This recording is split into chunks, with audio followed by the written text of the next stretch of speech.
Hey guys, good morning, good afternoon, and good evening. This is Ankush here from Alif Consulting. Welcome in our Azure Weekly Updates video. In this video, we will be going to talk about all the updates which has been released by Microsoft for Azure Cloud in last week. And these are the 4 updates which has been released, and all of these updates are currently in general availability, right? So let's quickly jump into these updates and understand what are the enhancements or new updates has been released for Azure Cloud Services.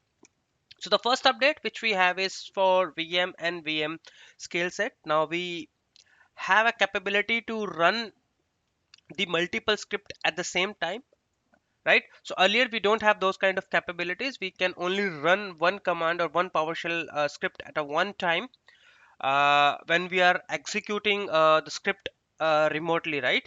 Now this has been improved with the updated managed run command feature. Now it's possible to execute multiple script at the same time, manage their progress, and persist the execution output also, right? And all of these scripts and parameters can be used within the ARM template to automate the deployment also.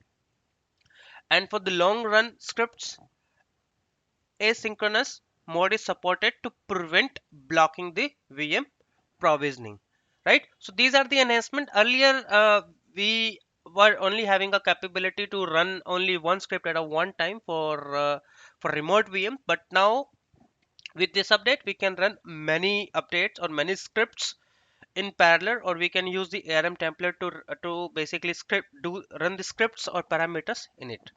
Now with this one, we are getting a few more things like the run command scripts timeout can be specified to manage the execution timelines. So it doesn't mean if you are running a multiple scripts, you can run it for in the loop.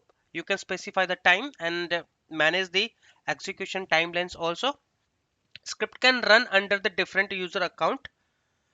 Optionally, if the script streams are expected to be large, the external storage location can be specified for the VM to write the output directly. Last, now it's possible to execute multiple scripts at the same time or sequentially if you have any dependency on the each other, right?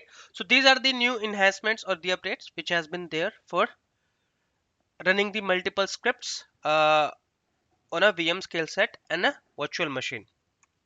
The next update which we have is for app services environment and Azure function dedicated hosting now support the automated backup, right?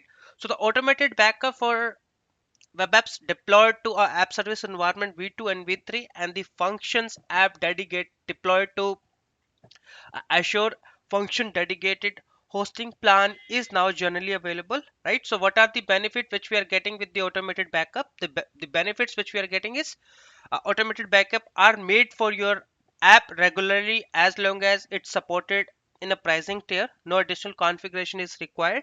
Automatic backup support up to 30 GB backup size. Automated backup does not require a storage account configurations, right? So the automated backup is only available for Azure app service environment for v1 and v2, and then the Azure function dedicated hosted, right? And there is a no separate configuration is required. There's a nothing is required. You automated backup will be automatically configured for this environment and can take up to 30 GB of the backup. The next update which we have is for data explore.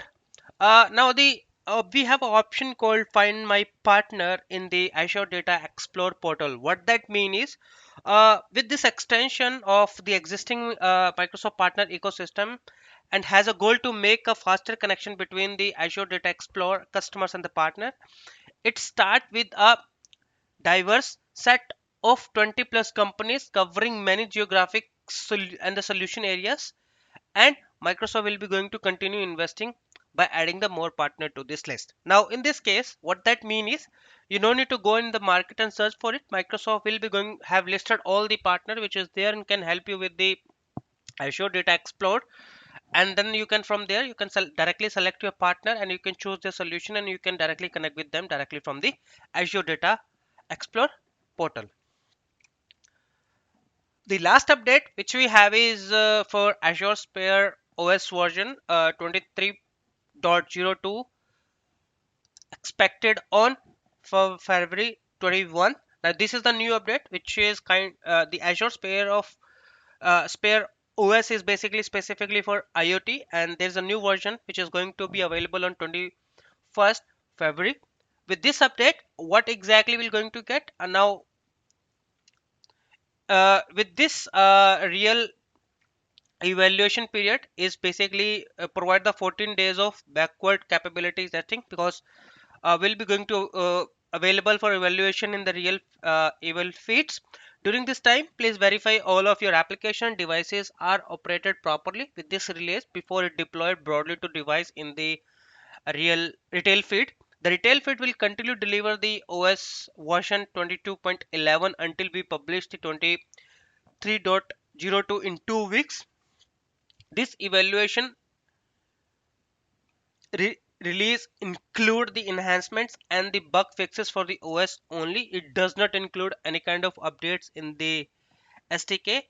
Area of special focus for this capability testing with 23.02 should be include the apps and functionality utilizing wired Ethernet networking, WinZ W5500 wired Ethernet NIC, network configuration with AF underscore UN, SPEC, and AF underscore INET. So these are the new uh, focus area which is there with Azure Sphere OS version 23.02.